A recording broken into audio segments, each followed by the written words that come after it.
Hi, my name is Andy and I am 28. I grew up in Jackson, Mississippi, and I come from a quite struggling, low-income family. In the past few years, my life flipped entirely and made me believe that every time is not the same. So my family always struggled with money. Our house was a small, worn-out place on the outskirts of the town and we never had much, but it was home. There were four of us: my parents, Sarah and Bob, my older sister Ruby, and me. My mom worked all kinds of jobs to make ends meet, from cashier gigs to even cleaning houses, and Dad busted his back at the factory and used to come home with his hands all beat up and tired. They did everything they could to keep us afloat, and I admired them for that. Ruby, my sister, is 3 years older than me, and she has always been an introverted and sloppy kind of sibling.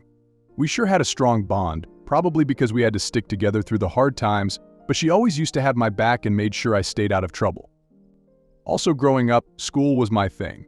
I was a pretty bright student and was always eager to learn, but I really shined when it came to math and computer science. Those subjects just clicked for me in a way that nothing else did. Maths was like a puzzle, and I loved the challenge of solving it. Then there was computer science, around which I spent all my time, and I also spent hours in the library reading up on programming languages and tinkering with anything I could get my hands on.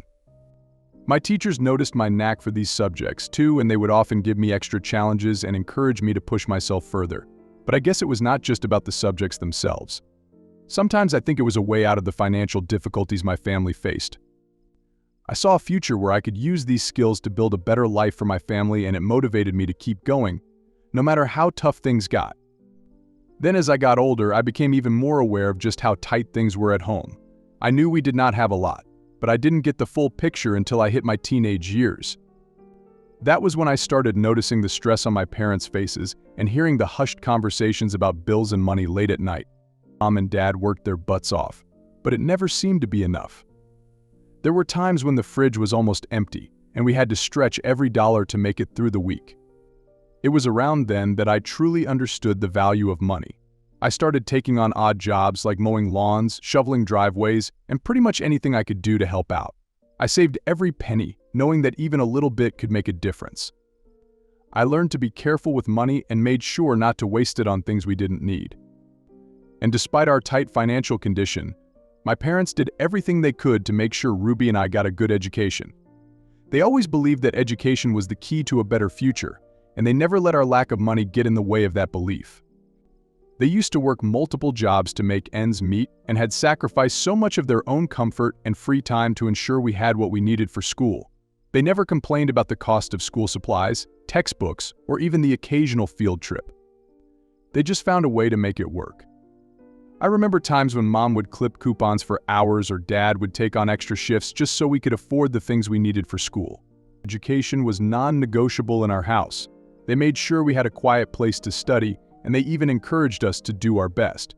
Mom would always say, "Education is your ticket out of here," and Dad would remind us, "We are working hard so you don't have to struggle like we do." And that stuck with me. My sister Ruby, on the other hand, always had a hard time with the fact that we were poor. From a young age, she was embarrassed about our financial situation, and it weighed on her heavily. I could see it in the way she carried herself, like she was always trying to blend in and never wanted to draw attention to our lives. As Ruby got into her teenage years, the gap between what we had and what other kids had became almost painfully obvious to her, and she hated that our clothes were mostly hand-me-downs or bought from thrift stores, while other girls were sporting the latest fashions, and she was stuck with whatever we could afford, which was not much. The school was tough for her in that sense because kids can be cruel, and Ruby often felt the sting of their remarks. She tried to hide it, but I knew it bothered her when classmates would talk about their new clothes, vacations, or gadgets. She would come home and go straight to her room without talking to anyone. She was also always self-conscious about inviting friends over. Our house was small and run down, and she did not want anyone to see the peeling paint, the worn-out furniture, or the patched-up spots on the walls, so she would make excuses or suggest meeting up somewhere else instead. When she couldn't avoid it, I would see her trying to tidy up and make things look as presentable as possible, but I knew she was embarrassed.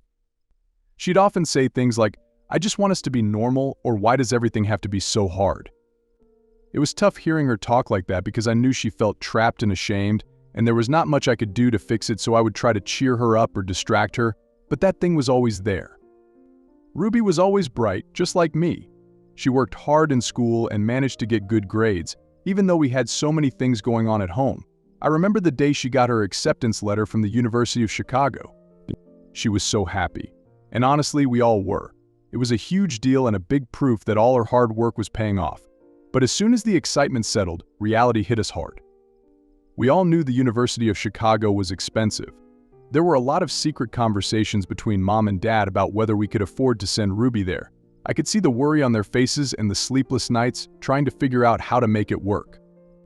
They knew this was an incredible opportunity for Ruby, but the financial burden was too scary. Ruby was torn too. She wanted to go, but she did not want to put more pressure on our family. She even suggested going to a state school instead, which was more affordable, but deep down, we all knew how much she wanted to go to Chicago. It was her dream, and she had earned it. In the end, Mom and Dad decided to go for it, no matter what. They told Ruby that they would find a way, even if it meant taking on more jobs or cutting back even further on expenses, because they believed in her and wanted her to have the best shot at a future where she would not have to struggle as they did. It was not just about Ruby, though. We all secretly looked up to her as our way out of this financial struggle, because she was the first in our family to get into such a prestigious school, and it gave us all hope that if Ruby could make it, maybe she could pave the way for better things for all of us. There was a silent understanding that Ruby's success could change our lives, and even though Mom and Dad never said it openly, I knew they were counting on her too. Ruby going to the University of Chicago was like a beacon of hope for all of us, because we strongly believed that she could break the cycle of poverty we were stuck in. When Ruby went off to college, she was considered for a scholarship. The university saw her potential and awarded her a pretty decent amount, and the relief on Mom and Dad's faces when the news came in was on another level. It did not cover everything, but it took a huge weight off their shoulders. That scholarship was a game changer. It meant that while we still had to scrape together money for the rest of her tuition and living expenses, we were not drowning in the thought of impossible debt. Ruby was over the moon about it. She knew how much it meant for all of us and was fully set to make the most of it. When Ruby went off to Chicago, things started to change. At first, she was the same Ruby who was focused and all studious, but as time went on, I noticed that she was changing in ways that made me worry. In Chicago, she was surrounded by kids who came from rich families and kids who didn't have to worry about money the way we did, and so she started to feel even more embarrassed about our financial status. She would call less frequently, and when she did, she seemed to avoid talking about home.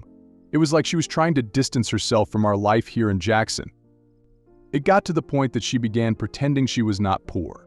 On social media, she posted pictures that made it look like she was living the high life and was hanging out at fancy places with friends who had money. She never mentioned the part-time job she was working or the struggles she faced trying to make ends meet. It was like she was living a double life. When we did talk, she seemed more guarded. She didn't want to talk about the sacrifices Mom and Dad were making or the extra shifts they were picking up to help cover what her scholarship didn't. I think she felt guilty and didn't want her new friends to know about her background. And she even started dressing differently and used to buy clothes she couldn't really afford to fit in better. One time, when I visited her in Chicago, I saw how much she was struggling to keep up appearances. She had this tiny apartment that was neat and stylish, but I knew it was costing her more than she could comfortably manage.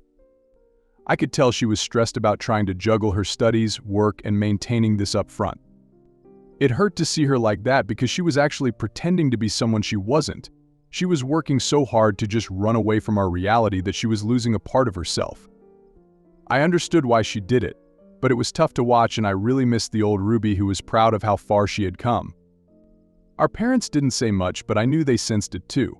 They were proud of Ruby and all she was doing, but they were also worried about the pressure she was putting on herself. They had raised us to be proud of our hard work, and seeing Ruby struggle with that was painful for them. As days passed, Ruby started to change even more, and it wasn't for the better. She became sour and bitter, not just toward me but toward our whole family. It was like the further she got into her new life in Chicago, the more she wanted to distance herself from everything and everyone back home. She used to call and text often, but that gradually stopped. Whenever we did manage to get her on the phone, the conversations were short and awkward. She seemed annoyed and impatient, like talking to us was a chore. She never asked about how we were doing or about the little things happening at home, and it felt like she didn't care anymore. On the rare occasions she came back to visit, it was even worse. She barely spent any time with us and was always making excuses to go out and meet old friends or anyone who wasn't family. When we were together, she was cold and distant. She would snap at Mom and Dad for asking too many questions about her life in Chicago, and she would get irritated with me for trying to catch up. One time, we were out at the grocery store and ran into some people we knew.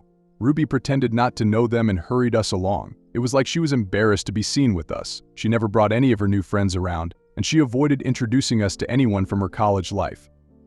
I could tell she was ashamed of us and our situation, and it hurt more than I could say. It got to the point where she wouldn't even acknowledge our struggles. We would talk about needing to fix something in the house or how tight money was, and she would just brush it off or change the subject. It was like she didn't want to be reminded of where she came from. Mom and Dad were heartbroken. They'd sacrificed so much to get her to where she was, and now she was acting like we didn't exist. They never said it, but I could see the hurt in their eyes. I tried talking to her about it once and asked why she was acting like this. She got defensive and said she was just busy and that we didn't understand her life now. It ended in a big argument, with her storming off and me feeling more confused and hurt than ever. After that, Ruby stopped coming by, and her calls pretty much stopped too. Mom and Dad would try to reach out, but she wouldn't pick up. On the rare times she did answer, she would just say a couple of words and then hang up. So we had pretty much lost touch with Ruby over the years. On the other hand, after I had finished high school, things took a positive turn for me. I received a full scholarship to attend the University of Tennessee, which was a huge relief for all of us, and I decided to double major in finance and computer science. When I got to college, I threw myself into my studies. I knew this was my chance to make something of myself and help my family out of our financial struggles. But I also knew that relying solely on my scholarship wouldn't be enough. So, I took on part-time jobs and internships and anything that would bring in some extra money and give me more experience. I worked in the library, did some tutoring, and landed a couple of internships at local businesses. It was exhausting, but I saved every penny I could. I also started learning about investing in financial markets. I would spend my free time reading books, watching videos, and following market trends. I was fascinated by how the financial world worked and how smart investing could potentially turn a little money into a lot. Then, during my sophomore year, I had this big class project for one of my computer science courses. We were supposed to come up with something innovative and something that could solve a real-world problem. So I decided to combine my interests in finance and computer science and created a financial algorithm. The idea was to predict stock market trends by analyzing vast amounts of historical data. I spent countless nights coding and testing, trying to get it just right. The algorithm was designed to look at patterns and behaviors in the stock market by using past data to make educated predictions about future trends. It wasn't perfect, of course, but it was pretty good. My professor was impressed, and so were a few folks from the finance department. They saw potential in my project, and it gave me a real boost of confidence. I kept refining the algorithm and worked on it whenever I had spare time. I even used it a bit myself by cautiously investing small amounts of the money that I had saved. I was careful and did not want to risk too much, but the results were promising and it felt amazing to see it work. Then after graduating, I was itching to put my algorithm to the test. I had spent years developing and refining it, and now it was time to see if it could really work in the real world. I had some savings from my part-time jobs and internships, but it was not much. Thankfully, one of my mentors believed in me and my project enough to give me a modest loan. With everything combined, I had about $10,000 to invest in the stock market. I knew it was a risk, but I was confident in my algorithm. It had performed well during my tests, and I believed it could help me make smart investment decisions, so I started small, carefully analyzed the market, and followed the trends my algorithm predicted. Then came a significant market dip. Everyone was panicking and selling off their stocks in fear, but my algorithm indicated that a rebound was coming, particularly in technology stocks. It wasn't easy to trust it completely, especially with all the negative news swirling around, but I took a deep breath and decided to go for it. I invested a big chunk of my capital in several tech stocks that my algorithm flagged as undervalued. It was nerve-wracking to wait and see if my prediction was true or not. For a few days, the market kept dipping, and I started second-guessing myself.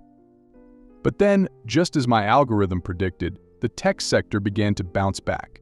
The stocks I had invested in started climbing, and before I knew it, I had made a significant gain.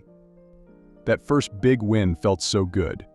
It wasn't just about the money, but more about the validation and how all my hard work, late nights, and relentless focus had paid off. The accuracy of my algorithm allowed me to grow my portfolio faster than I had ever imagined. Over the next 2 years, my initial $10,000 investment multiplied tenfold. It felt surreal watching my savings and loan turn into something significant, and every gain was like a confirmation that I was on the right path. I didn't get all egoistic though. I reinvested all my profits and let my earnings double up, and this strategy paid off as my portfolio expanded even further. I was careful with each move, stuck to the data, and trusted my algorithm's predictions, and the more I invested, the better I got at reading the market. Then, as my confidence grew, I decided it was time to diversify. I did not want to rely solely on the stock market, so I started looking into other investment opportunities.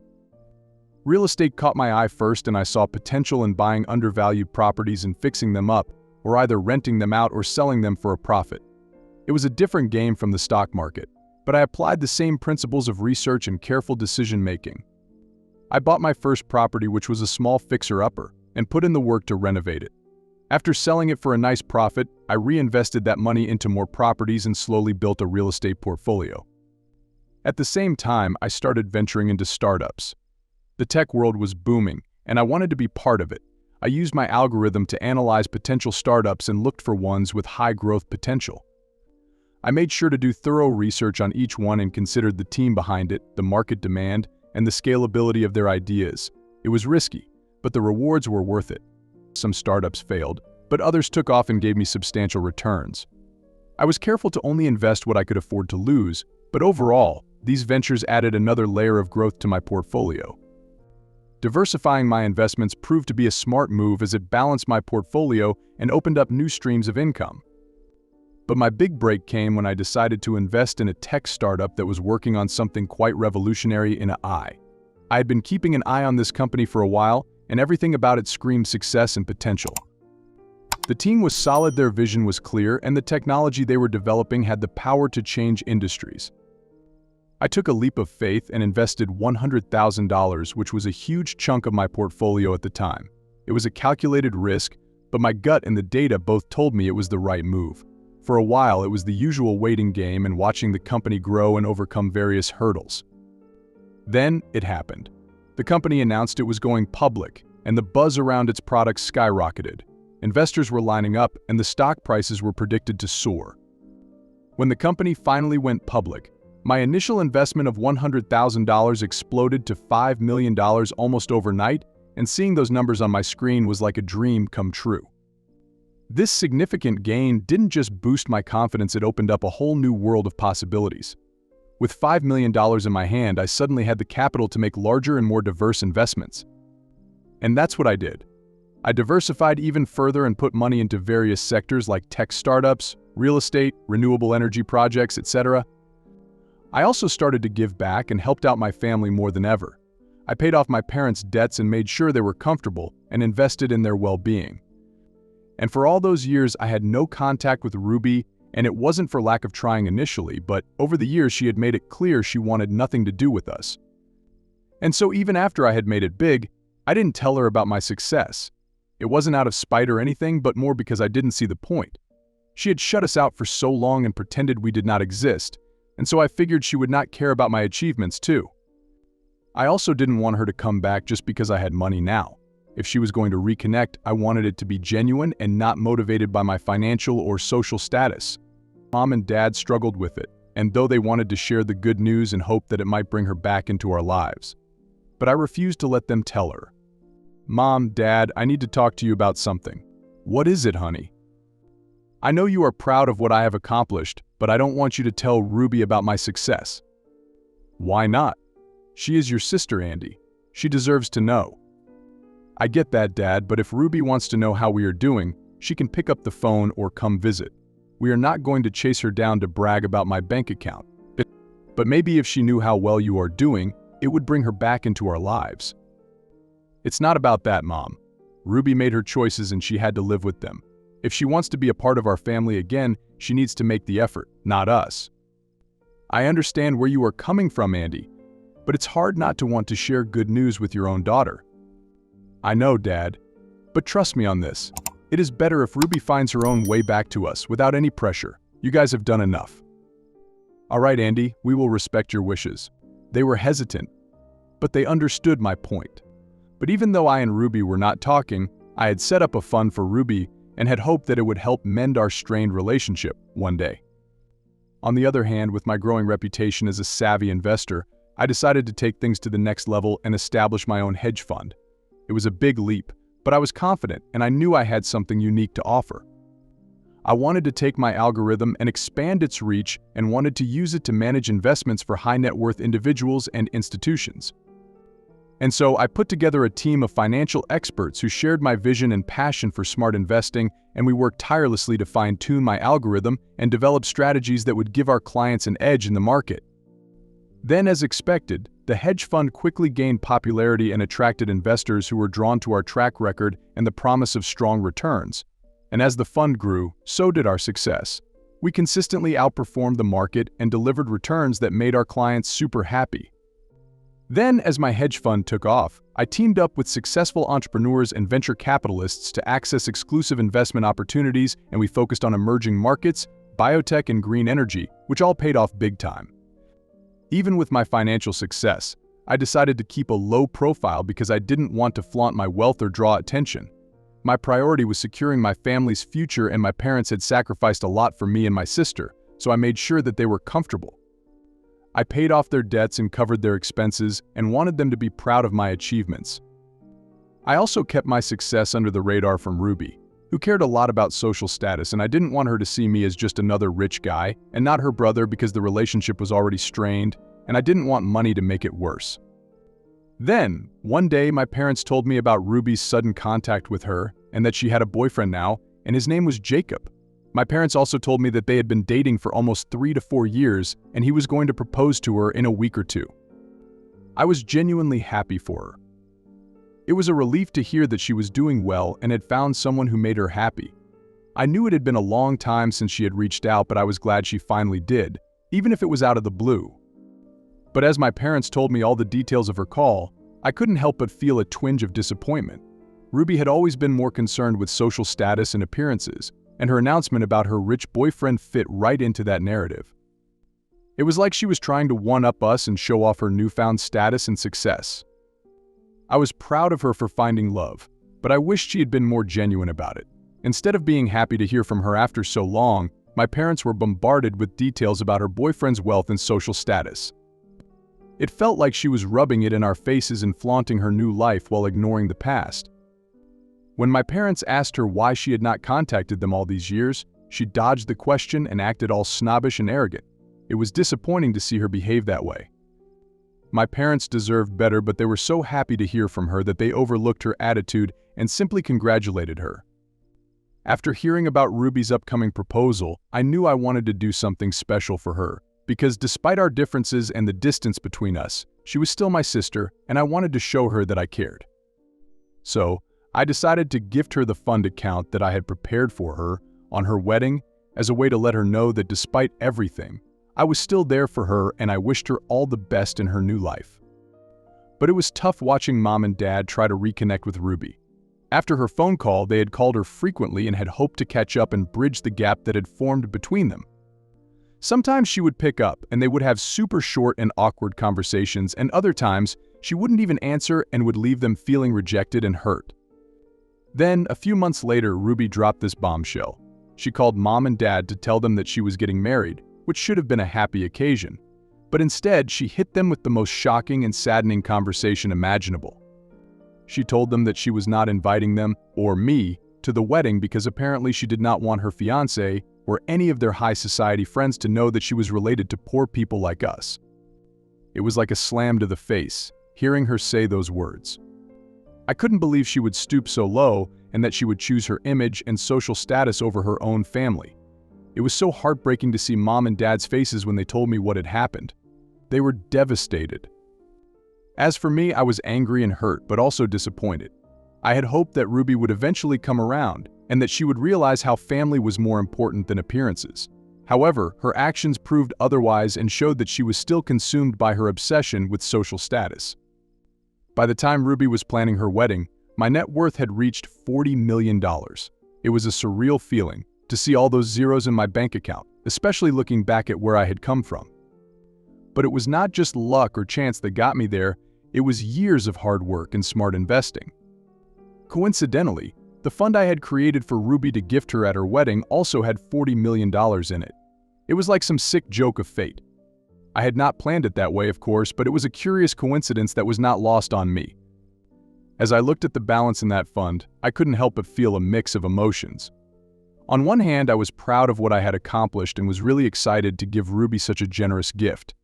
On the other hand, I couldn't shake the disappointment of her excluding us from her wedding. Even after everything Ruby had put us through, I decided to put my feelings aside and go through with gifting her the fund I had created. I hoped it would serve as a reminder that family was more important than money or social status. So, despite the hurt and disappointment, I wanted to do the right thing. But I wasn't ready to face Ruby in person. So after her wedding, I flew to Chicago and planned to hand over the funds to Jacob. I found his email ID and used my company's email to bait him about a huge deal and invited him to meet me at a local cafe.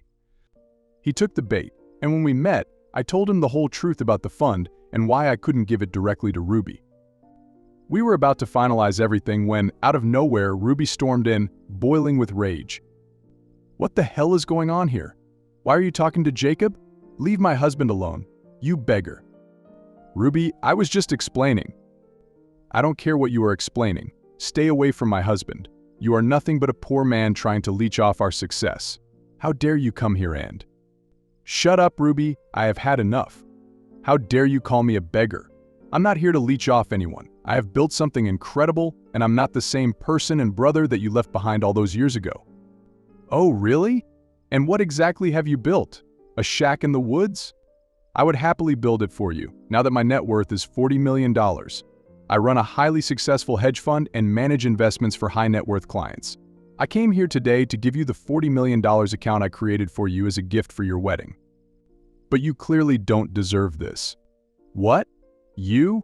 You are worth $40 million? And you made an account just for me? You are lying. I wanted to help you start your new life on solid ground. But you have always been too wrapped up in your own pride and social status to see what really matters. I thought maybe this would show you that family is more important than money or appearances." "Andy, I'm sorry. I didn't know. I was just trying to." "Don't, Ruby. Don't pretend you care now just because of the money.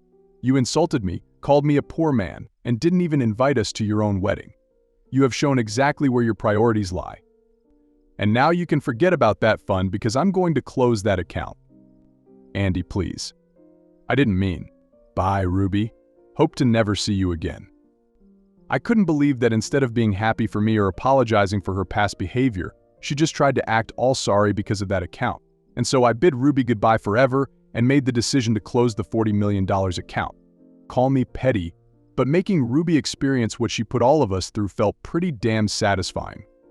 I was glad I got this chance for a little revenge. And honestly, I was relieved I never handed her that account because that money could be put to way better use than being wasted on her.